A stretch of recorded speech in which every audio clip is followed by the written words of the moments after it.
to Mighty K Online.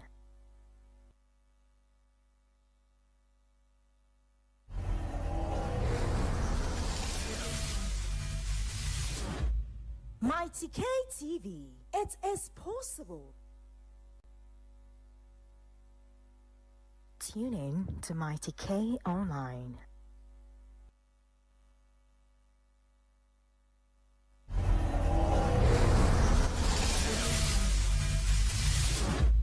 Mighty K TV, it is possible. Tune in to Mighty K Online.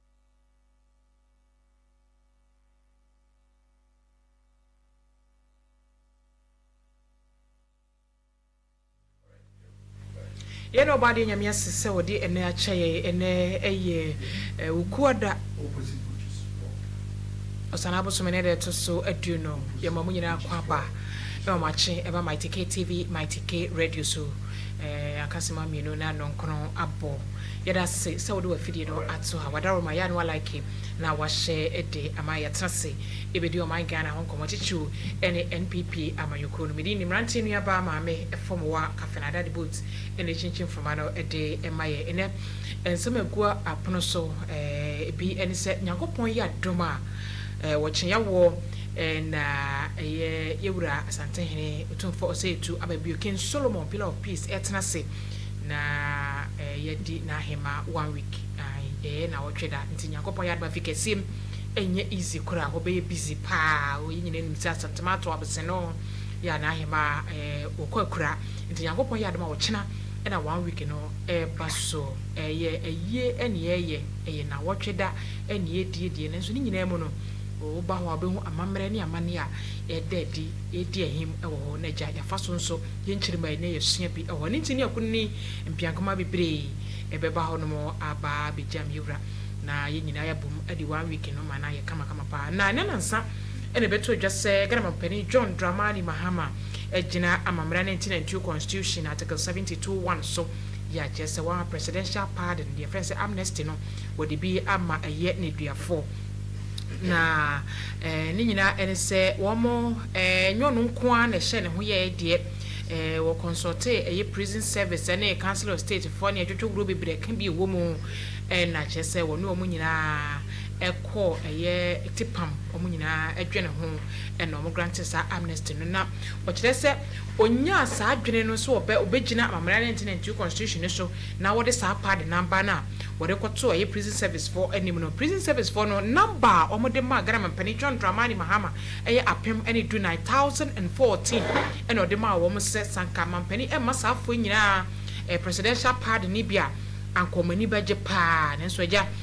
Mpani na pamfo etna se ni nyina ekowie no wantimi ama 1014 ni nyina pardon no nemom oma 998 na chese emu faketse no a na womo pardon na krate ba bonte na Felix kwatwofo so otonkra edi free aban mu edi breye no na nensa ehya na 998 no ewo emu enchichemu ya chese 787 first time offenders omunye boneda bredi kan ya omaye bone ye de omakwa na duafie nie enti 787 na first time offenders a na sa womu enya sa amnesty no ebi afei yeto so a prisoners eduotwen son 87 ya omonso na yedu omo ya sentence womu to death womu bonu omu ye ese ekun womu ye bu omu kunfo sa aforo se nyase ye yi womu ne mo pardon ene se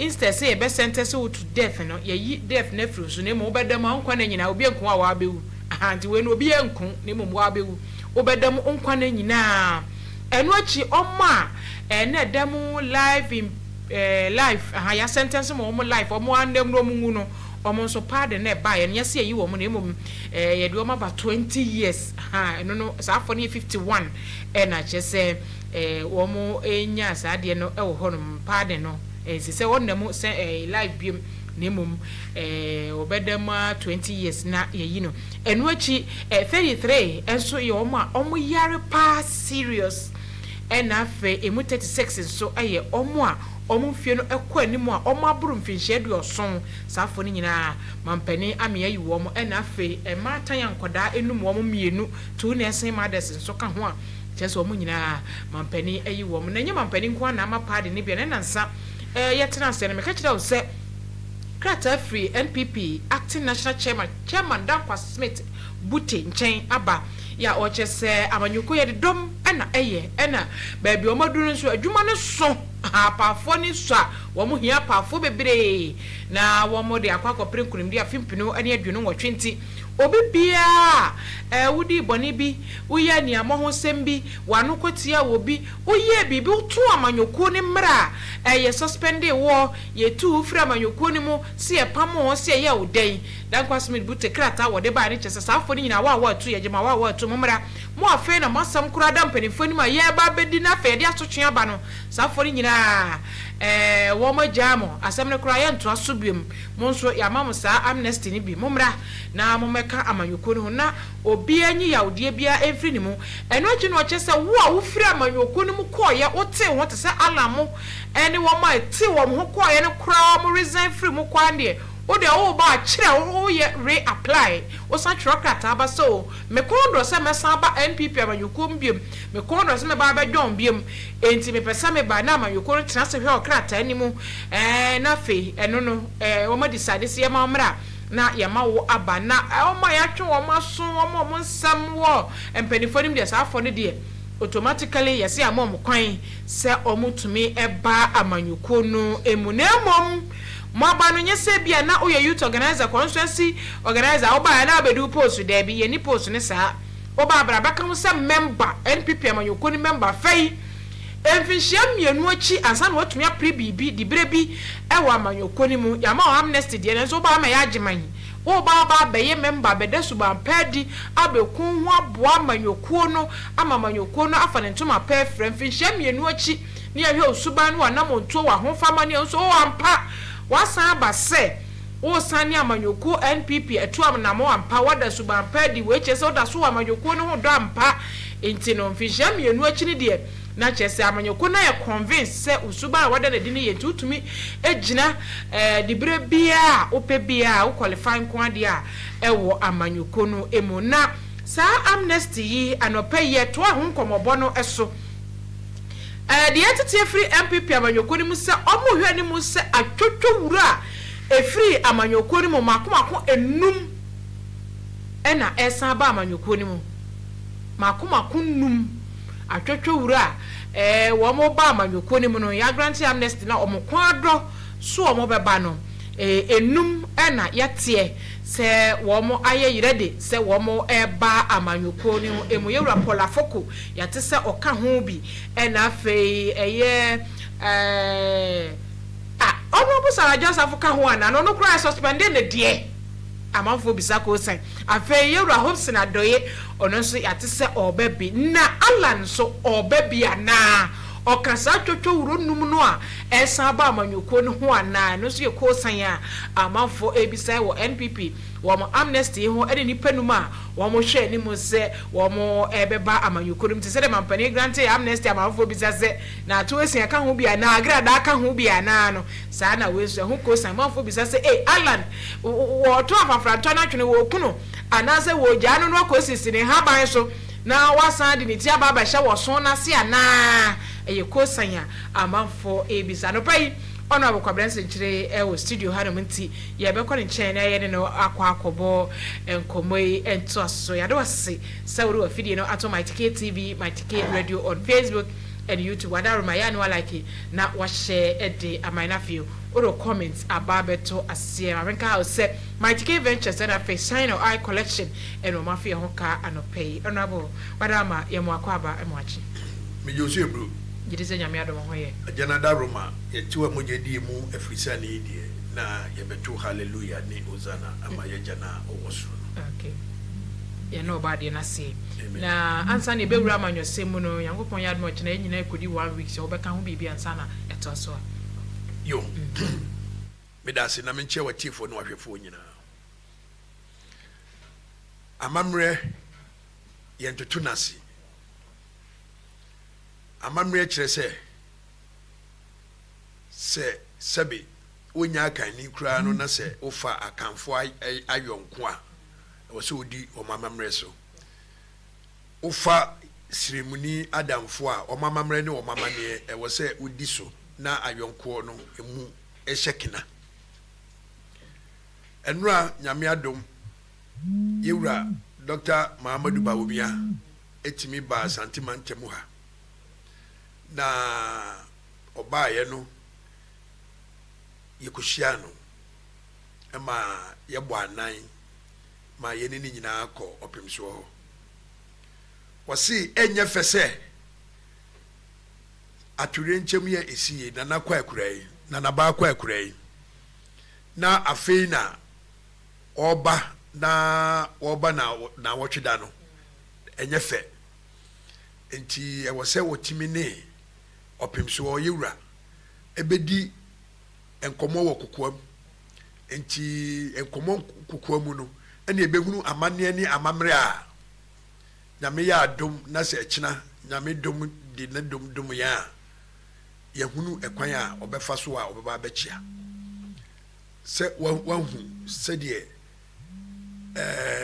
enipa ene enoma esitie no enti saa na esitie ti enura yekọ opemso ho ne ni kodi enkomo ema enkomo no so no ewie peye ensa na okonkran na wakoboaboa no na ekina so na wasa aba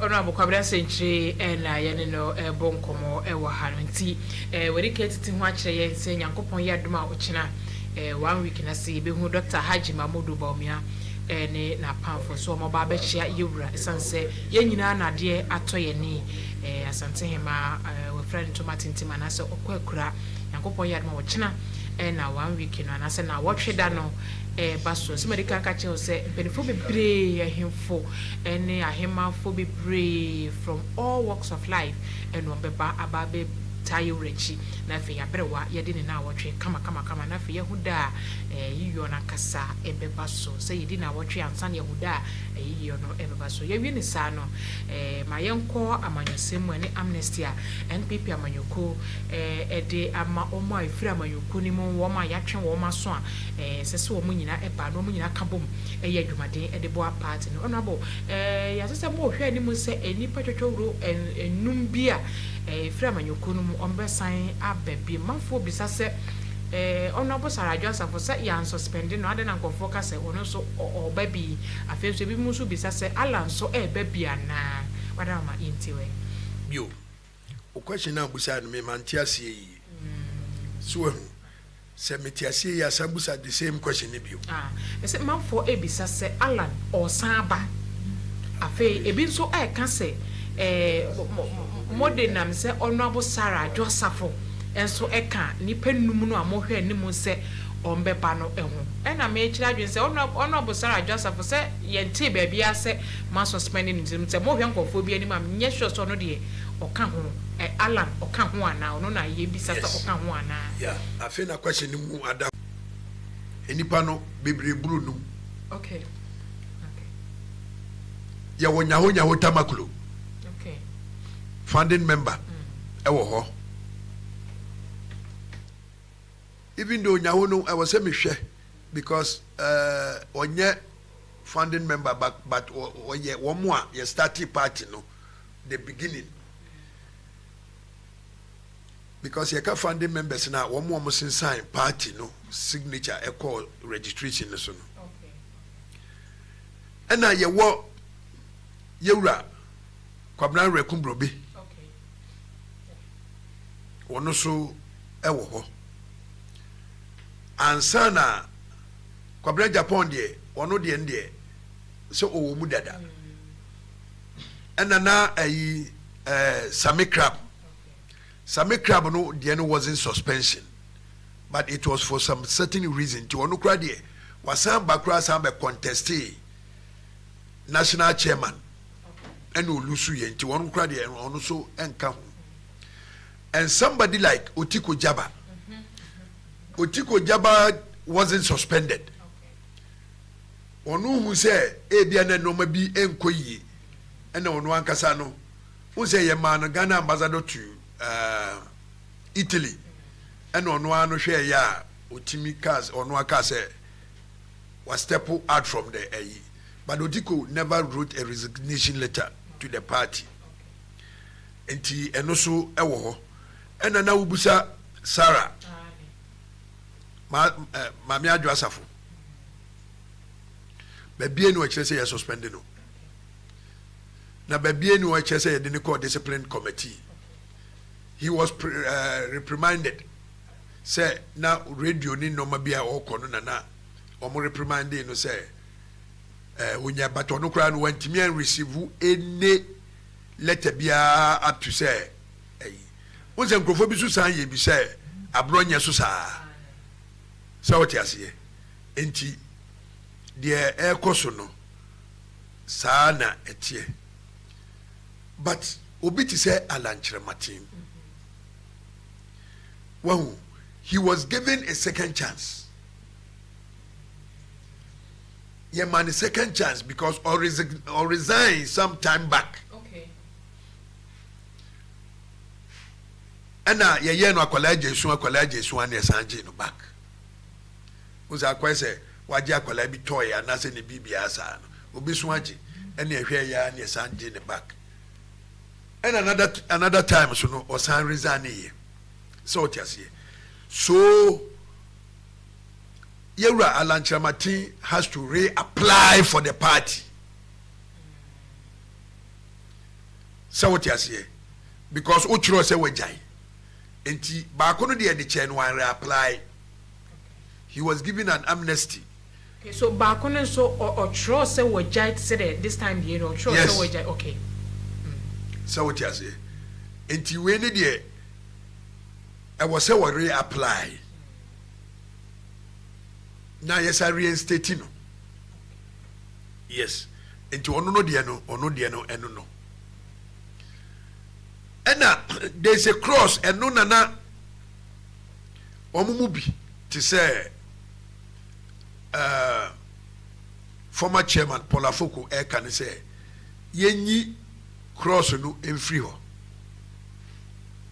Cross no ni dia was say se wo samba yefan se Alan Cross samba watro reinstatement to the New Patriotic Party now ya sanje ya consider no Cross agina I was say taking 2 years and sana party no otimi contest and this Alan ba mi obedi machi wo mo ba nyina no yewura polafoko num nyina no mu nyina ba o mu bedi mi machi so what you say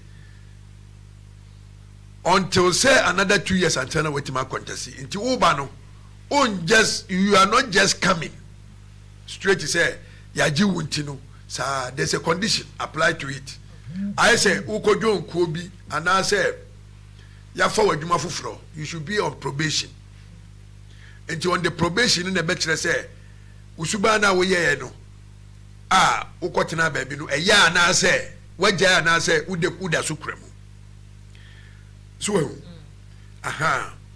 enti se de enya de emre bi no yewura Canada Japan ka say MPP fo jimie ne se ya ni ati so what you say o ka say MPP fo jimie se de ni ati so you won't just come as if say we will stay in opposition forever MPP the ben na what say NDC for edidi na na adu atemu a NDC for tumi make statement say we die enye asem no mutie ni say mimi tape kroma antie they listen to what media no ediba out and quickly omna nkwasiafo pa ma Jimmy MPP for Jimmy me who be stupid people. I don't know why I belong to that political party.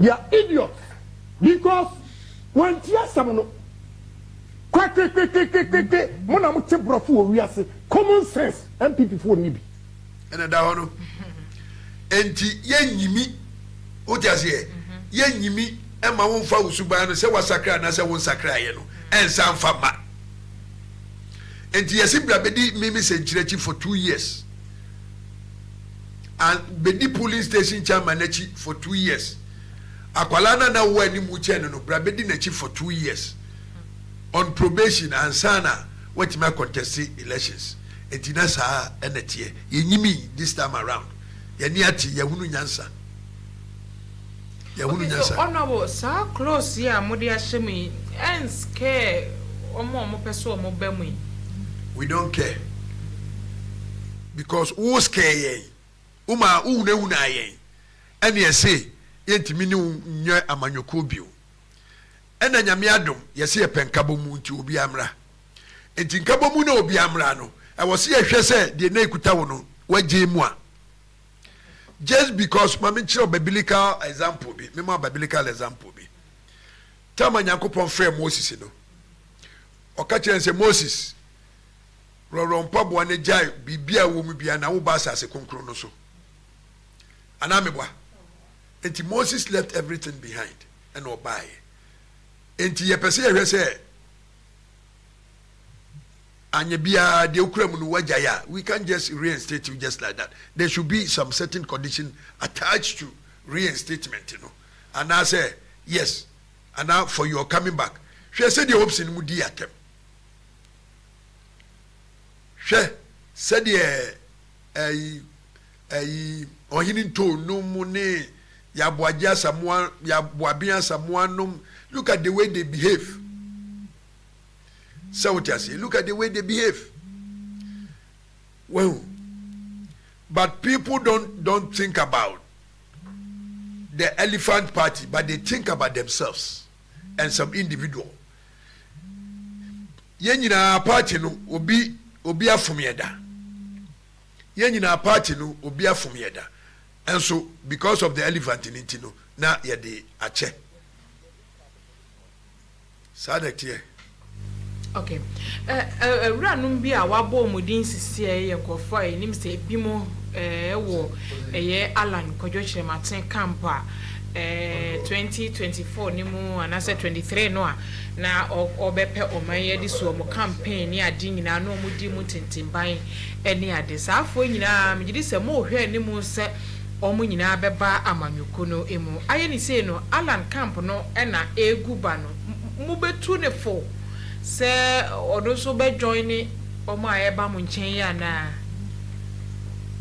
me pese o kirem ehomu kakrama me bio na me ka se ewura no mabobo omudin ewura hopsin ado ese omo nyina se no mo Alan camp ne ade ana mo hwe ni mu se amnesty o mbefa so assign aba mu nchen MPP mu Alan camp no ye week obetu ne for said ya ye die ono so beje mu no atwolete na ba na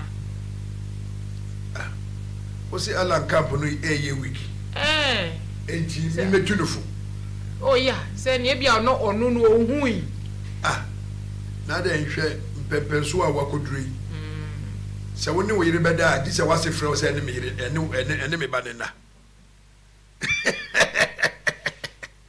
afu bu akwasi abusa bi die obi ka se fa yire no afa na se chiri na de ntoma aboso enti wono na ehunu because Alan is nowhere to be found. Alan is missing. So Alan is missing. Now, one kasano, sa political party, one kasano, one nature young executive forum. You were the chairman. Mrebi. Now Ukraino, o chance aba. Se woma ba bedru ehonu ntinu ubetimi akoho. Amo matima ye o telephone ama wono. So now one kasano, one hunu. Ukoye, there's no publication, nothing. Now the esan shame wo Alan ne say. Efa Alan hono say. Sebi, enye politics na di be ko heaven there. Say what you say.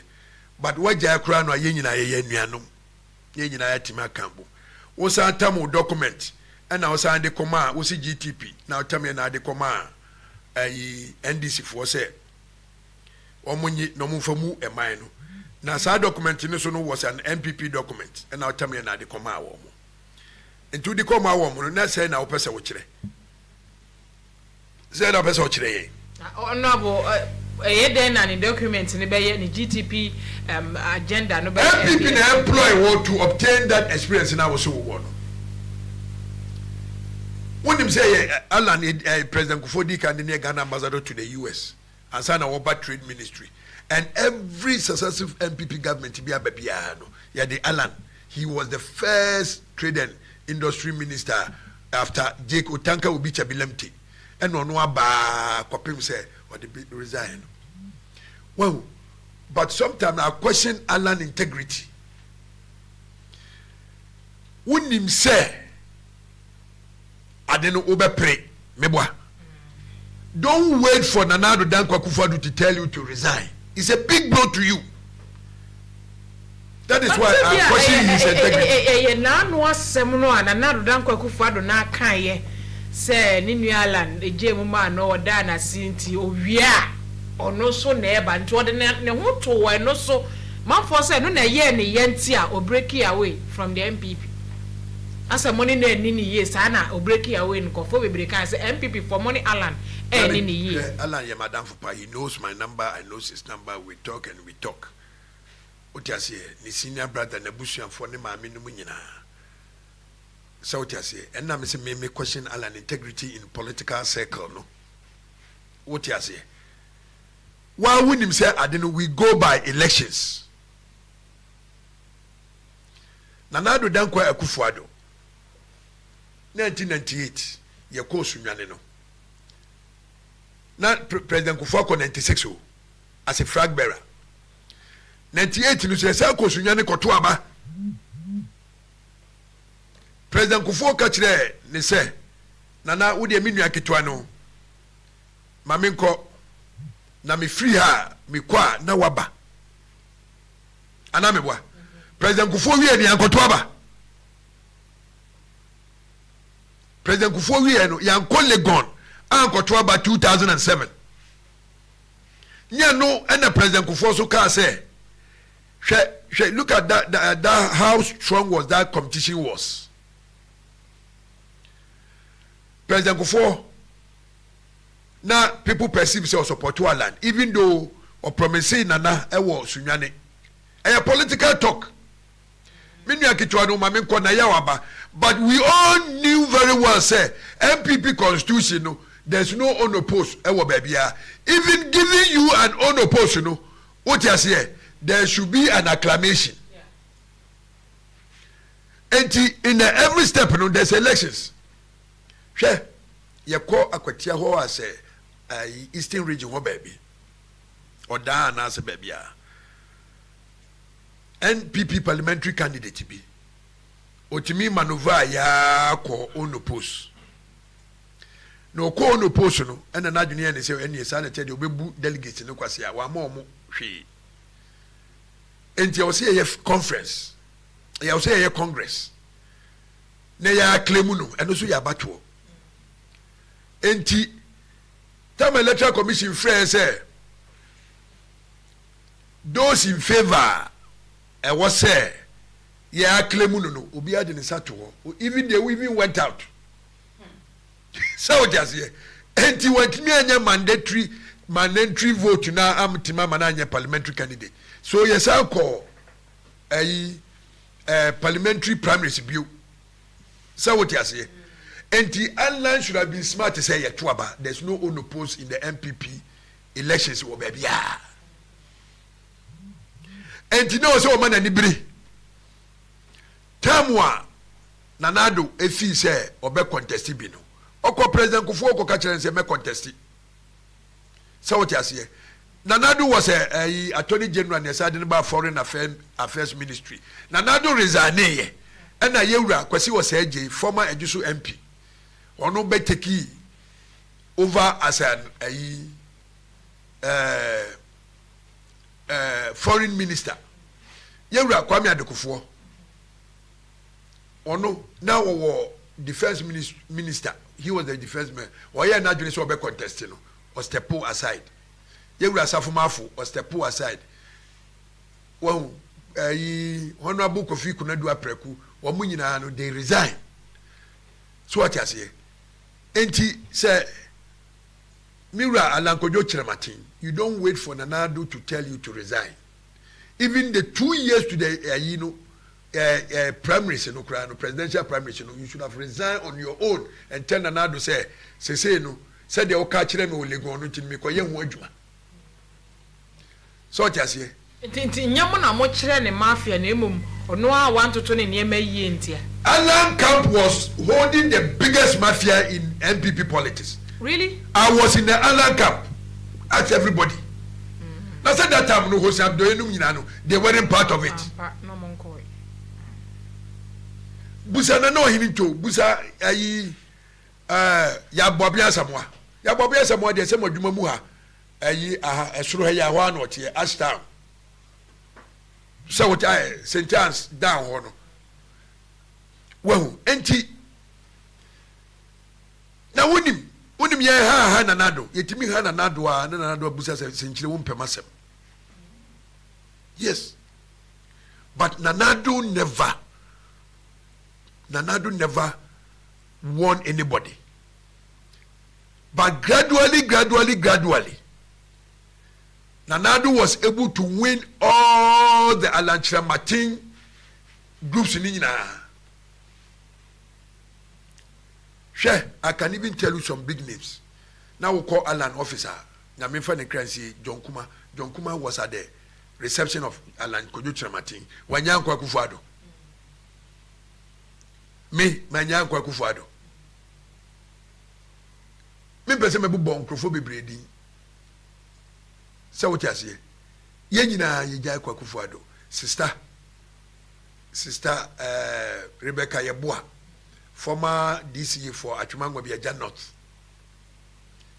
Timwa na ye wo ewo Alana ye nyina jai kwa Kufuado because Kufuado has a big stomach to contain each and everybody.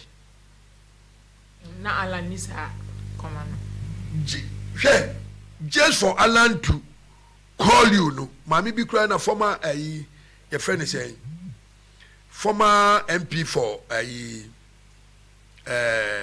Kwadaso. Oh, Mami Ochra or Prepe College cry. Our no one movement for changing and who say Alan would never call you, but Nana do to me frail. Kwabna what to say. Well, and Alan dear, the politics and one I didn't want to. So what you say? Alan politics. Alan never employ a individual. For the past 9 years, Odi, trade ministry. Not even a call. But Tama, President Kufuor Nanado, the MPs trooped to his office. So what you say? And a party for no so Nanado no show will be a.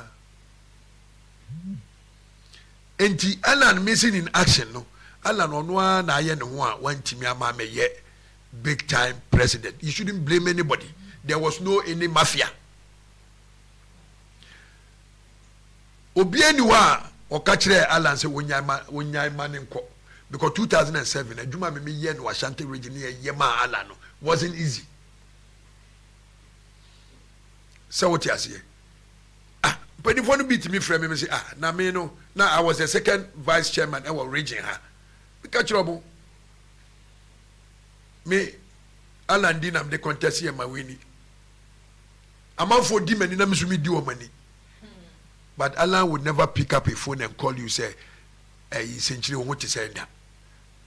And in the politics in the AB as of for ya, almost all my bayom each in a bit me as a money each na what to me as a bunny baby back. But up to say was so contested 2028 war say movement for change there. Me no my candid opinion say and say me plead in say enka unyai kura na emboa no. Okay. Unyai kura na emboa no. Yo. Also, I will hear Mighty K TV, Mighty K Radio on Facebook and YouTube. You so I bo and komo yene honorable Kwabena Century and Edge and komo efa Amnesty Npp Amanyuku Ediama Manyuku no be a bribi atwam na se pobintie bi ono ani firi Amanyuku ni mu anase woye ni amoho bi se bio anase wamfa party ni mra eni dwumenti omo suspended no na Amanyuku se suspension ni no ma ye firi ho oya obitimi aba back to the NPP na munyina moya amanyuko no mo hwe ni mu se atwotwo wuro bi a ne eti o monka na anu bi e wa amanyuko ni ma bibinti o mo kwotena nja na so o mo kodididi beebi no o mbesan so aba amanyuko no emu no e na honorable Sekire abobo bebre di nso a o chese se de abeto dwa se MPP for ehwe ni mu sa atwotwo wuro 5 e na eba no e bro sa akra omodo so bebrebe ya wo munyina amanyuko ni hwe ni mu se omo ebeba Maitike Ventures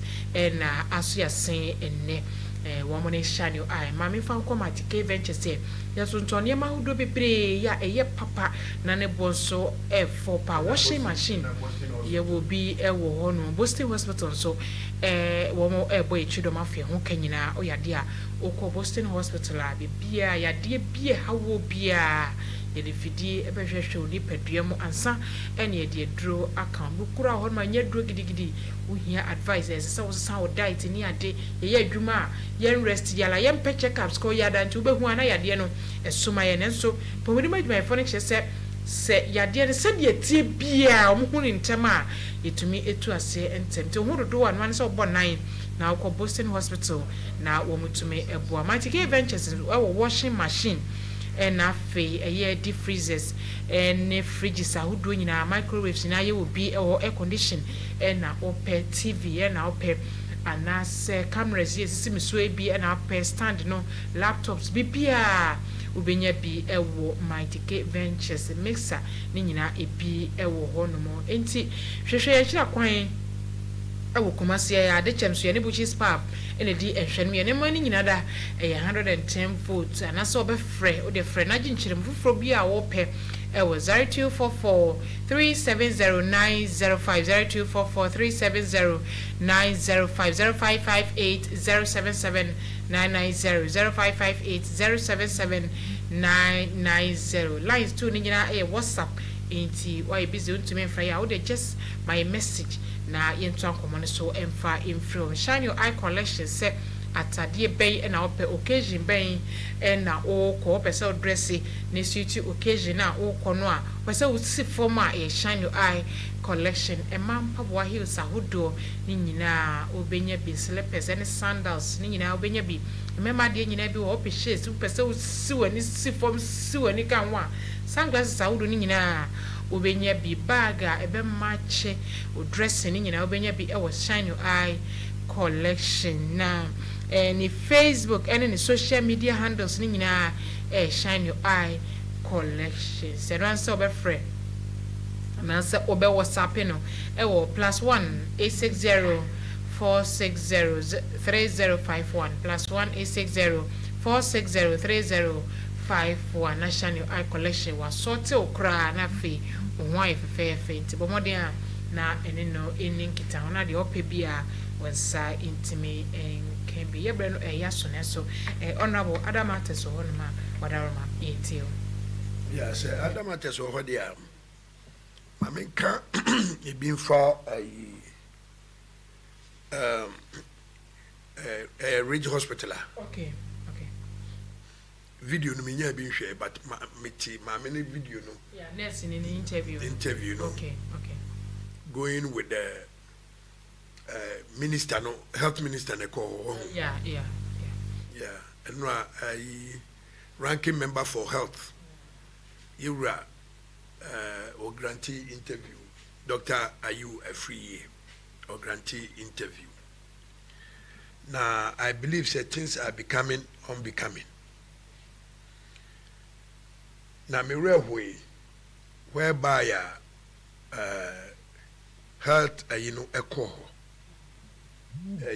minister no echo na I don't even know say mo video no ho there say nurse ni no interview no ya areho uti areho the first questioner now was a minister no ebusa nurse ni say if he's a real responsible minister, the question could have been said, have you lodged complaint to the police? Okay. Because it was an assault. Have you lodged complaint to the police? One report to Anyabia, one man report to my police. So you have to ask the hospital administrator and the nurse and say, Omo diama police. because the promise was that on besa follow womu aksa ko fie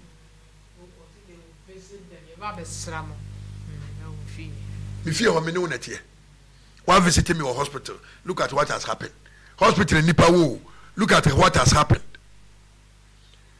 hwede asie e wo hospital ho na se wo bebe si wo sa be visit me fie dia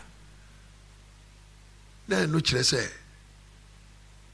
bonimu na wo besra me se wo ti asie enti ya wo se Ghana yema emra eye adwuma. Now there's something missing. Yeah, na me pese Christian Council, Catholic Bishop Conference, Peace Council, charismatic churches. They should come out with a statement. When him say, now say United Nations for Adi ayibia ba say Ghana human rights ya abuse. Journalists bobo omu ya ne kofa sa ayini bae. Ya abuse ye human rights. Amanfo fa hudi ye tietia so. Yes, media may so be echo video na. And I'm friends say YouTube na. Now ko ye unnecessary a year on the video na se chiwa me no enya dia ebehame. Be a responsible communicator. Yes sir, the NDC for Canada no a yen ya ban no nanado dankwa kufu ado mobruhufo agya edi chair wo mu no nipa bebrebe didi o ma na very offensive insult threatening o ma yachi obi kum nanado ma yen nyame kum nanado ma yen kumba omi amaye nane kumba obi amaye what is ekochi obi but here is the time I yachi nkrofo. And look at what has happening. Look at what has happening. Interior Minister is right sitting there looking at it. Share afumwa adebi wo hɔ Interior Minister miana Madam Funono Mutaka Mohammed. Now no I was so deploy securities called hospitals in senior high schools. One who is a course senior high schools. There should be all of a no shouldn't be a say a school security man no baby gate no. We should send police. Every senior high school should have a police post. Now police for man in the 24 hours. So the 24 hours in the Bay Juma. I didn't know between person eco school. Etimidi kobo obi. Why is the police that there? I didn't know between a student to me come the young student. And there was a police for no echo. And every hospital should have a police attached to the hospital securities, you know, with arms. Now you see, Obi cry that the jana omucha video. Me share video ni bi there. I'm not privy to sa video no, but they say that me can be. I have no evidence about that. Now yes I no. That is too bad.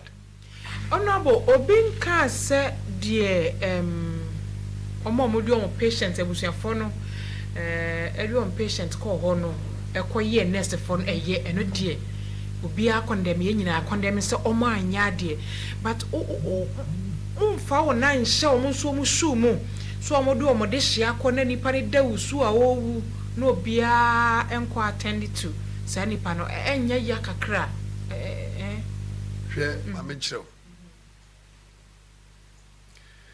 Ghana, no, it has been that. Because nurse, any doctor, no, doctors for no credit, they are somehow, but nurses enough feel say they do what they want. Ebia to me da. Menshia ya me koye no whatever and no body tape ni phone. Enipa na pra ni ko kromoti e free moja. When fan who and what if we cheer nursing in anajo. Mekaya cry when fee me. It's a brand TB. Only me no buy no bay. A brand no ajuma. Into a frame honorable and Yamushino, at your one of a friend in hospital administrator. I'm seeing Yinedi. Yes, as well. The licenses, Ghana Medical and Dentist one white cancer, no, you withdraw the licenses. And not in a professional license, no, no. Say, NDC for by almost professional license. Oh, yeah. And I'm telling you, Obi no bit my quabridge, I can say, oh, you teach any that. Where is your license? Okay. Now, me am a Tommy car no grab me to the license pertaining to that. Now let me tell you another one thing that people don't know. Even Kumasi Metropolitan Assembly, they issue a driving license, driving permit. So also by car commercial car with Kumasi, you should obtain the permit. Mami wuni ma dia mi hu ye. Obi de the driving license for Kumasi call Kuwait. Now or qualify say obi ti ma drive. But Kuwait is in the catcher they say. So see ofri Kumasi no so twika kesi a. And was say the metropolitan metropolis no. The Metro Assembly no should have been license him and the church was with Timika heavy truck. And no buy and Kumasi Metropolitan Assembly mayor no and my ye be man. So what would you know? Nti Ghana yet to tumla nasi. Yenina no the politics are should be BM, we don't do the right thing. Nyabutema nese no, but on share unipa no ewie we are no report no. Okay. Nyenje the licenses. Okay. Nenye suade. But ukoku ye wo de ebimbi abedifo. Se wo de ne yeka. Me abrante ni ni pa me ne kontokwa wo kuma bu by elections. Me sa ne kontokwa wo Asin North. Ye chi wontumi a me fra brochire ba be hwe wontumi ana. Ye nyina no me ne nyina sa kabo. Me won the number we call ourselves. I don't know boy party ba. Oh, uti. Say me ne wo kasa ye. Me ne wo kasa me ka kire say me ka say mutaka ye menua. Okay, yeah. Wo kana po a waka mutaka.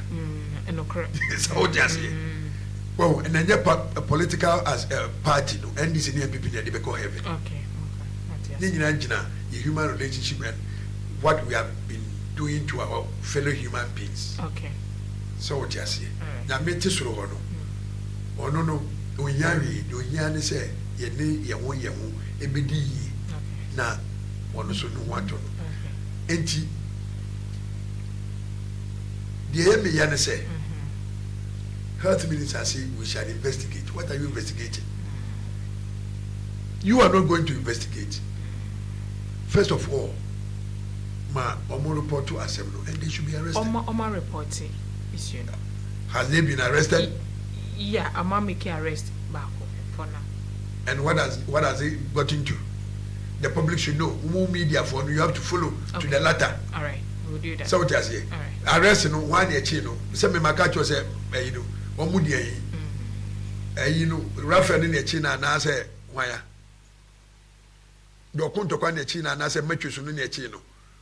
same thing happened at the EU, Abrikuma North. And up to now, none of them has been arrested. And that is how the country we live in. Yeah, that's Honorable Kabran Senche, and I know, you know, Yashamboso, yes, sorry, so ye lesson in the interview in Betum. Now, so wait, TV, and Fana Seni being so, and my daddy boat, so changing from Ano. Ede esomye ena yeti for pa wo mo so je brenya da je ehwe ye etie ye madaroma ma like na ma share ede amaye me di mranche nua ba ma me from wa kafna eda mo nyina se amamo ene hwa je ahewa. He wanted us to leave everybody and attend to him, so we explained to him. Right. Okay. We explained to him, and then he was like, he wouldn't sit down, and my in-charge told him to get a card, a hospital card. He said, why should he get a hospital card? Because his name must be in the system. Once his name is typed in the system, it should everything should pop up. And my interest said, no, it's not done like that in Ghana. There he was angry because he was told it's not done that. That is not done in Ghana. And he started insulting us. We don't want Ghana to progress. Then he brought out the phone. But initially, I did a pressure dressing for him. Okay. In his finger that he said it was bleeding. It had bled. The blood had dried. Okay. So I just had to put a gauze on it so that we reassure him. He wasn't happy about it, so he took off the dressing I did for him. Okay. Then I approached him and I told him that I've done a dressing for you, so be patient. We have 2 trauma cases and other cases too are there. He wants us to leave them. He got angry and he started yes. So he did this to me. And then when he went out, I don't know where the guys came from. Most of the health workers saw them earlier, so they had flee. I didn't see them. And then from my back to my chest, and then they were just... Did they push you? Were you pushed? Or what did they do? What did they do to you? Yes, I was hit. I don't know if it was a fist, a tap. I can't describe the... But what happened to your hands? Raphael, I don't know. Raph did this to me. He hit me with the phone with the fist. And I even dodged a couple of the fists. And they hit me all over. But right now I have a dislocation on my shoulder. And some headaches and body pains. All right, thank you very much. And to add that, he was telling us he will follow us to our homes and beat us. And take one life and...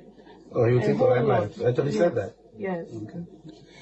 But we are happy to hear that. I think this is a very unfortunate situation. As an